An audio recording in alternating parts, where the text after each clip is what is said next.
And so what we have been studying in class is how to identify invasive species, the negative impacts that invasive species have on the native woodlands.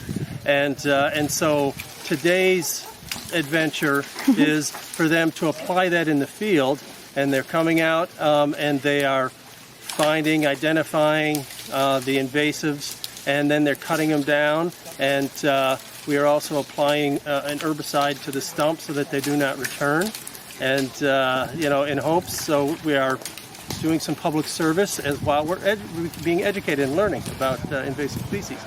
My name is Berenice Lule. I'm a pre-vet student, and this is my first time ever being out here with the trees. So you see how much labor it takes to get rid of everything and renew our natural resources again.